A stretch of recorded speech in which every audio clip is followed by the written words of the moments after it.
Coming to you live from the On Access Studios in beautiful downtown Torrance, it's the Quarantine Comedy Show with special guests Chris Strait and Rachel D. With recording artist Paul Corson. And now the host of the Quarantine Comedy Show, Tom Kearney. Hey everyone, welcome back. Welcome back to the Quarantine Comedy Show. Thank you very much. Thank you. My name is Tom Kearney. I'm your host. And wow, what a strange, wild, weird, wacky, bat nuts, crazy week we've had. Again!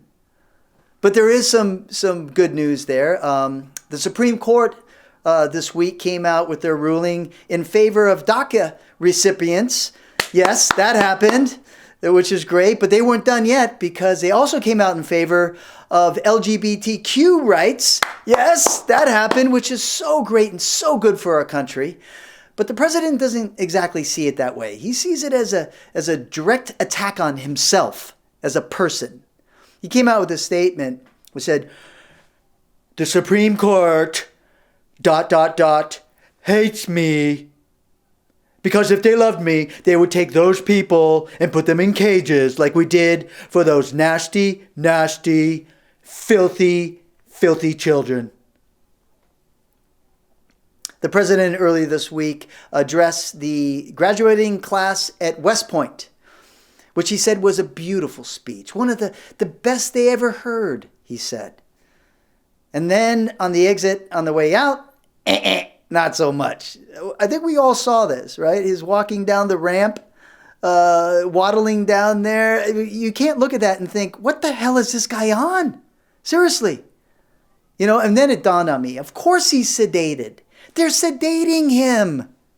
They don't want him to remember the launch codes. Melania, nookie nookie or nuki nuki? Oh, nuki? Okay. Melania, what are those codes again? Oh yes, C544, #6, I'm hungry.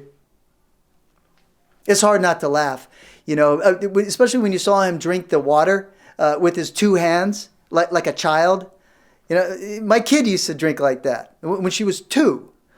Oh my gosh. But you know, the funny part is that he belittles so many people, like people with disabilities or speech impediments, or if you're obese, or if he thinks you're low energy. The funny part is he's all of those things, all in one big giant package. The Trump administration is having their first big mega rally this weekend, taking place in Tulsa, Oklahoma. That's right. That's the place of the worst massacre against African Americans in the country's history. Yeah, let that sink in for a second.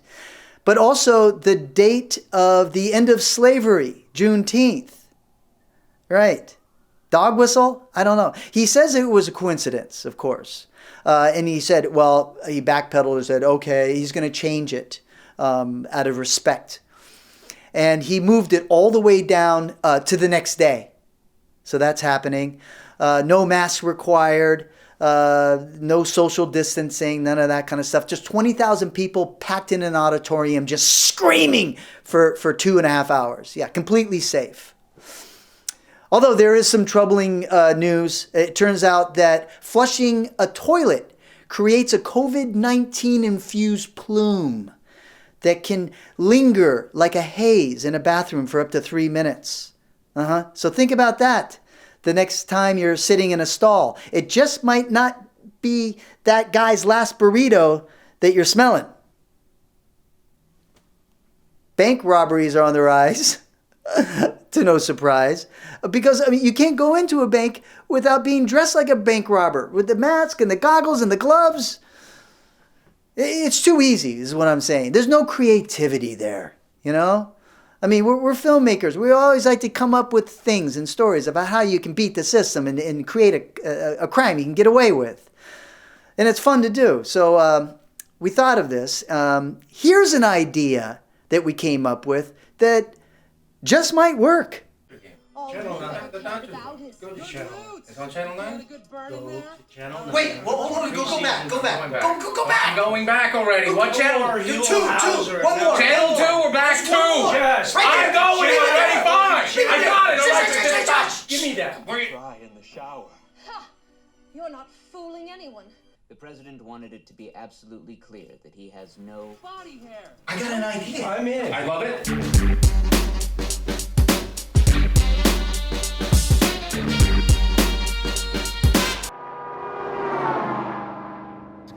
Where's Brad? Where's Brad? I need him on this. Oh, wait a minute. Look at him. He is perfect. Yeah. Look at the bone structure. Yeah. He is magnifique. Hold on 1 minute, monsieur. Pardon. Oh, he is blowing up my light meter. You are perfect. Sign him. Well, what about Mr. Pitt? I mean, Oh, forget Pitt. He is actor. I want realism. He is perfect. Right. Make the deal. Right. You Base are camp? Yeah, go ahead and strike magnifique, Pitt. That's right, strike Pitt, send him home. Très magnifique. Okay, send him home. I will make you a big star. Thank you so much. It's amazing. This is the most important day of your life. Contracts?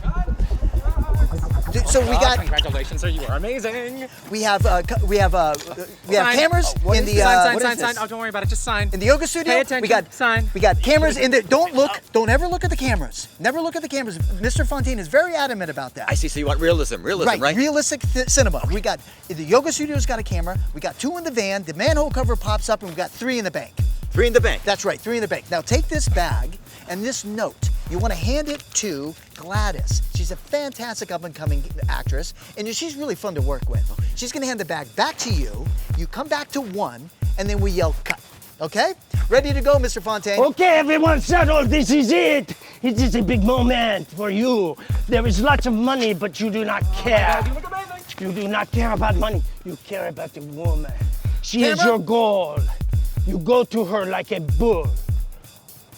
Roll speed. Go to her and action.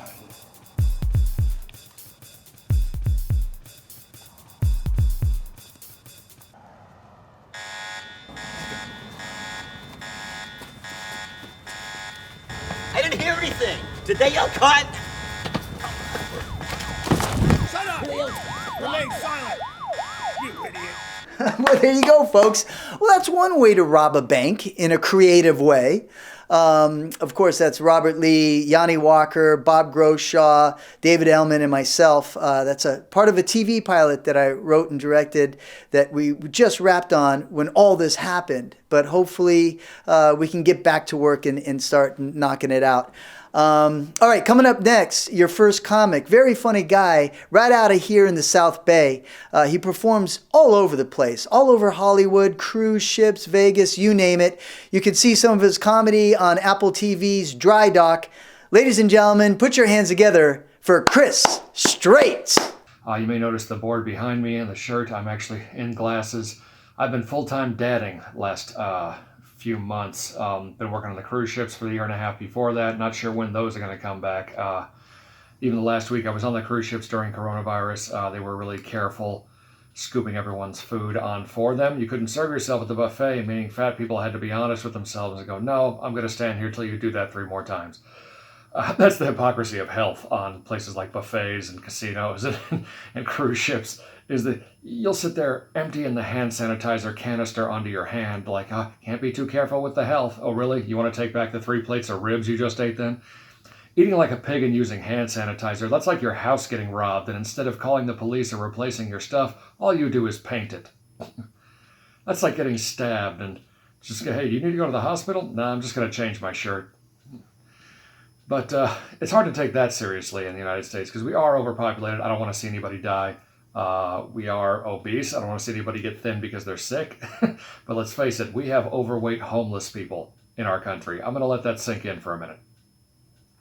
Overweight homeless people. That means you can get fat and stay fat. I'm talking 3,000 calories or more on spare change alone. I'll tell you how that happens. Oh, the cheeseburgers? Yeah, those are 6 for $1. Oh, the veggie wrap? Yeah, fill out this financial aid application. The healthy food is always the priciest. I saw a guy with a sign and everything. Will work for food. A homeless guy with a sign. Will work for food. He was at least 300 pounds. And my first thought is, man, that dude looks busy. He's not fat. He's just a workaholic. That's his problem. Needs to take a few days off. And I've got 4 kids. Let me tell you how that happens to a guy who wasn't sure he was going to have any. Uh, my ex-wife and I had 2 children. We got divorced, and then I married a woman who had a child already, and then we had a baby together.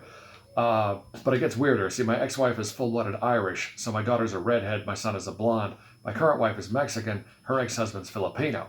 So my stepson, very dark, very Asian-looking. The baby has brown hair. I have one of each hair color in my house.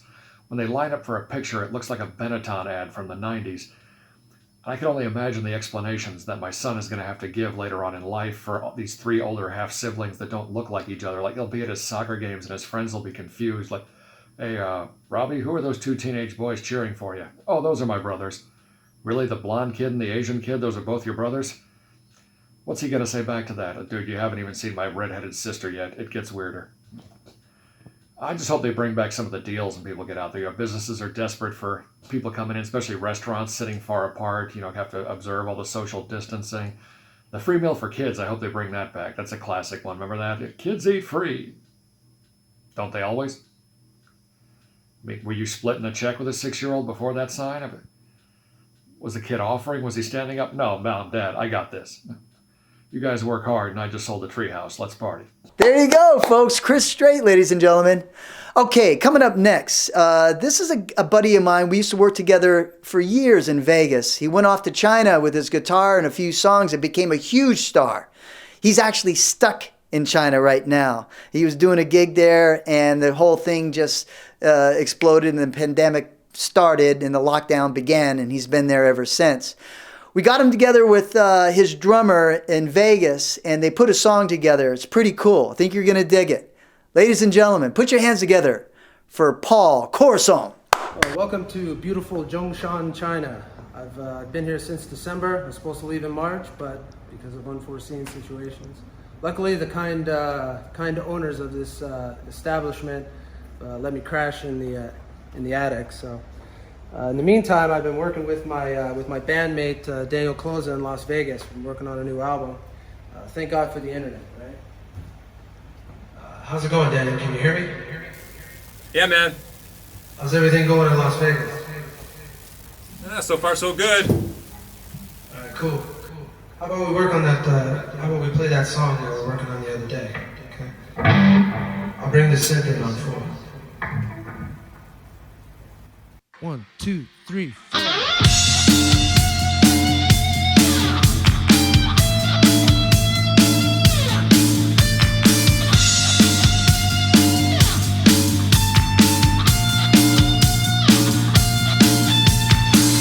Just a young kid, pocket full of dreams, walking out the door, caught by reality, left on the street alone to find out if there's something better. Try to hold on, it would slip away. Pushing ever harder, but the silence would penetrate. Always saying to himself, don't give up, but look where I'm standing. Slow it down, slow, slow. Slow it down, slow it down.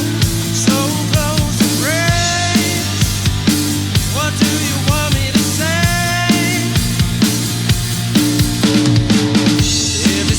Day, another reason to give, another heartbreak. It's all a battle within. What you want, is that the reason you're living? Reaching for the stars, don't forget where you lay. Being who you are, there's so much at stake. The answer isn't far if you stop long enough to receive it. Receive it.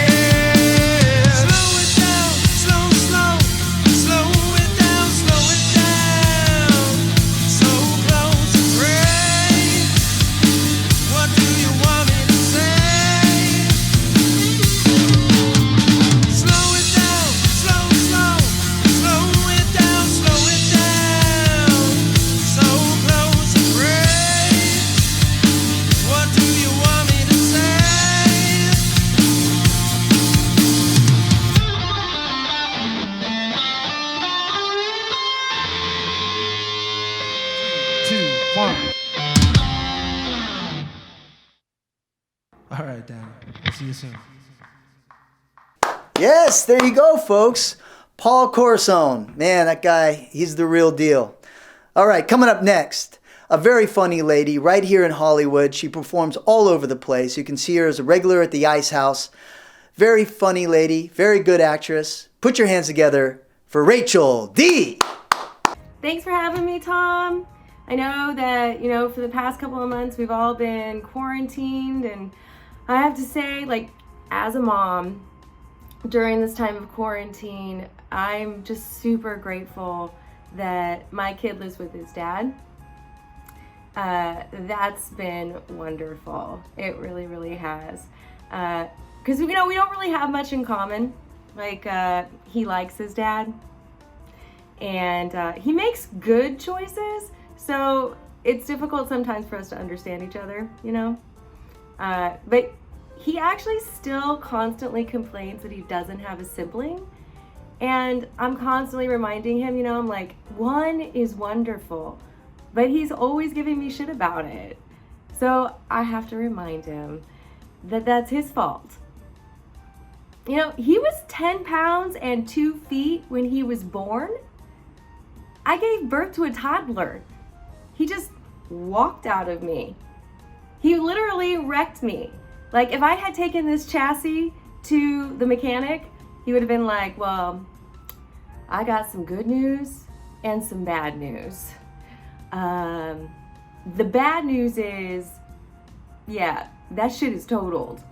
But the good news is you get to drive it forever, right?